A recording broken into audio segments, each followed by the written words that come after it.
ऊपर वाले ने मुझे कितना खूबसूरत बनाया है। मेरे जैसा खूबसूरत रूप तो पूरे पृथ्वी लोक में किसी का नहीं है। पिथौरागढ़ के महल की इकलौती राजकुमारी सौंदर्य को अपनी खूबसूरती का बहुत घमंड था। वो हमेशा से ही खुद को पृथ्वी लोक की सबसे सुंदर कन्या मानती थी, लेकिन वो जितनी सुंदर थी उतनी ही निर्दयी भी थी। ऐसे ही एक बार राजकुमारी साहिबा, माली ने कहा था आज बड़े फूल नहीं खिले हैं, इसीलिए छोटे फूल ही ले आई। अभी जाकर माली से कहो अगर बड़े गुलाब नहीं मिले तो उसकी नौकरी चली जाएगी। सरिता दासी जल्दी से बड़े गुलाब लेने चली जाती है। तभी सौंदर्य की नजर अपने पैरों पर पड़ती है तो वो चिल्लाकर दूसरी दासी कमला से कहती है, अरे ये क्या, मेरे इन फूलों से नाजुक पैरों में चंदन न लगाकर तुमने ये रंग क्यों लगा दिया? माफ कर दीजिए राजकुमारी साहिबा, गलती हो गई। अभी के अभी दूर हो जाओ तुम लोग मेरी नजरों से। तुम सब के सब मेरे खिलाफ साजिश रच रही हो कि मुझे अच्छे से तैयार नहीं करोगी, लेकिन तुम सब के सब कान खोलकर सुन लो। मैं हूँ राजकुमारी सौंदर्य। मैं इस पृथ्वी की सबसे सुंदर राजकुमारी हूँ और तुम कितनी भी कोशिश कर लो, लेकिन तुम लोग मेरे इस रूप को नष्ट नहीं कर पाओगी। चली जाओ अभी के अभी, मेरी आंखों से दूर हो जाओ। मैं हूँ राजकुमारी सौंदर्य और मैं ही हूँ इस पृथ्वी की सबसे सुंदर राजकुमारी। राजकुमारी के दुर्व्यवहार की बात माली और दासियां जाकर राजकुमारी सौंदर्य के पिता राजा विक्रमादित्य को बताते हैं। शाम को जब विक्रमादित्य चिंता में अपने कक्ष में यहाँ से वहाँ घूम रहे होते हैं तो उनकी पत्नी रानी रत्नावती राजा के पास जाती है और उनसे पूछती है, क्या हुआ महाराज, आप इतनी चिंता में क्यों हैं? हमारी चिंता का एकमात्र कारण हमारी पुत्री राजकुमारी सौंदर्य है। क्यों महाराज, अब क्या कर दिया सौंदर्य ने? वो हमारे महल के नौकरों के साथ दुर्व्यवहार कर रही है। दासी से लेकर माली तक सभी पर अत्याचार करती है और ये सब ठीक नहीं। यही सब सूचना हमें भी मिली है महाराज। मैं भी वही सोच रहा हूँ कि हम क्या कर सकते हैं। महारानी, हमारा कोई पुत्र नहीं है। राजकुमारी सौंदर्य ही इस राज्य की उत्तराधिकारी है।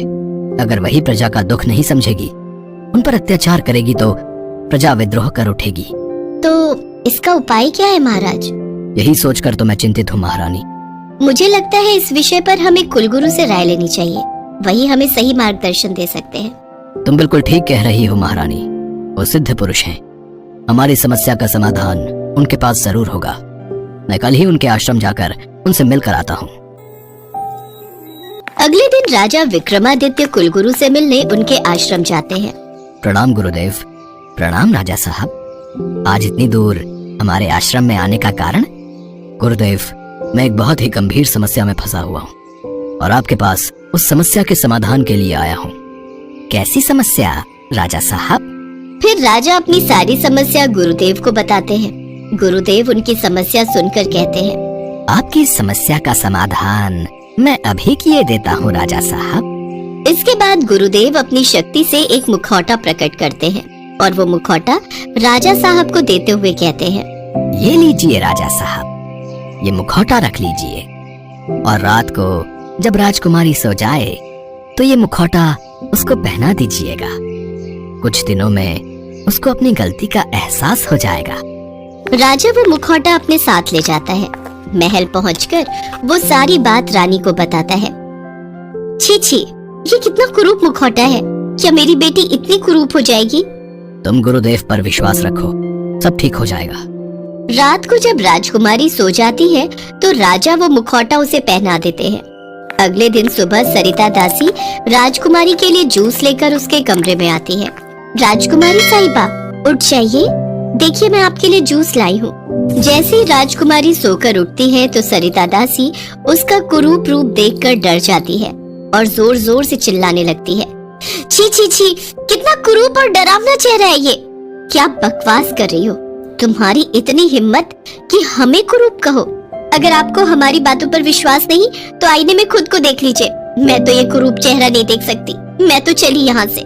राजकुमारी खुद को आईने में देखती है तो डर जाती है। नहीं, ये नहीं हो सकता, नहीं नहीं, ये मेरा चेहरा, ये मेरे चेहरे को क्या हो गया? मैं इतनी कुरूप कैसे हो गई? राजकुमारी फूट फूट कर रोने लगती है। ये मेरे साथ क्या हो गया? अब मैं इस महल में नहीं रहूंगी, मैं वन में जाकर रहूंगी ताकि कोई भी मेरा ये भयानक रूप ना देख सके। राजकुमारी चेहरे को ढककर जंगल की ओर निकल पड़ती है। जंगल में चलते चलते रास्ते में उसकी नजर एक झोपड़ी पर पड़ती है और वो वहाँ चली जाती है। उस झोपड़ी में एक बूढ़ी औरत खाना पका रही होती है।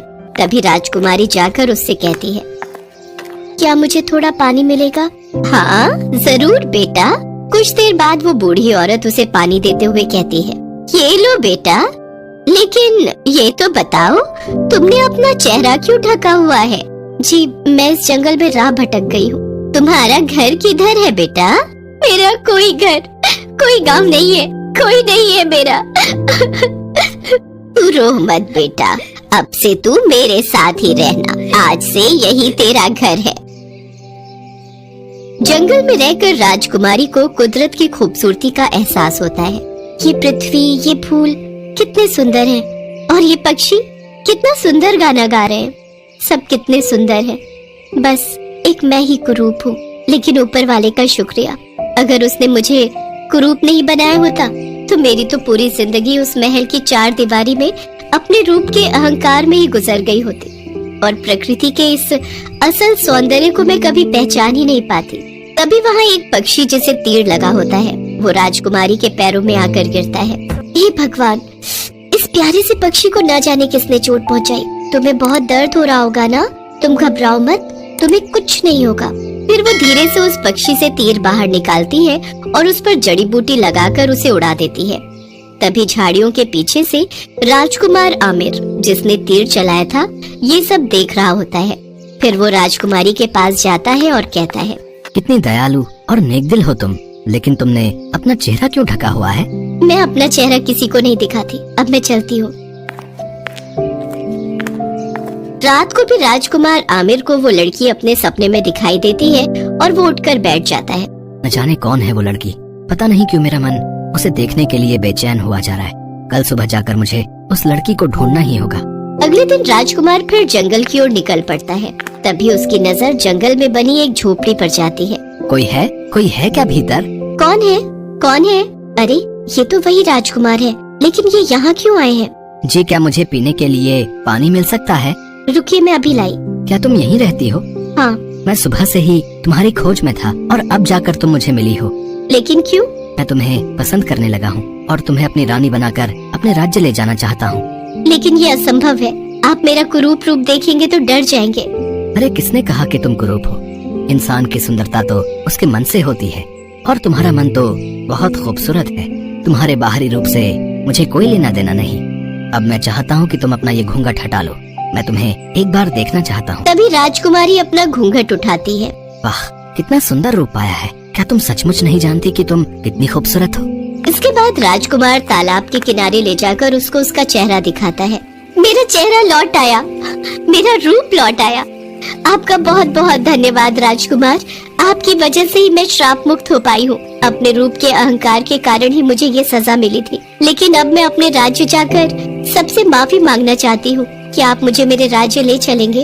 अवश्य। राजकुमार उसे लेकर उसके महल जाता है। महल पहुंचकर राजकुमारी सबसे माफी मांगती है। माँ, पिताजी, मुझे माफ कर दीजिए। मुझसे बहुत बड़ी भूल हो गई जो मैंने अपने रूप पर इतना घमंड किया। लेकिन अब मुझे समझ आ गया है कि बाहरी सुंदरता कुछ नहीं होती, बल्कि असली सुंदरता तो इंसान के भीतर होती है। साथ ही साथ मैं अपनी इस प्रजा से भी माफी मांगती हूँ जिनके साथ मैंने दुर्व्यवहार किया। आप सब भी मुझे माफ कर दीजिए। राजकुमारी की जय हो, राजकुमारी की जय हो। इसके बाद राजा और रानी उन दोनों को अपने गले लगा लेते हैं।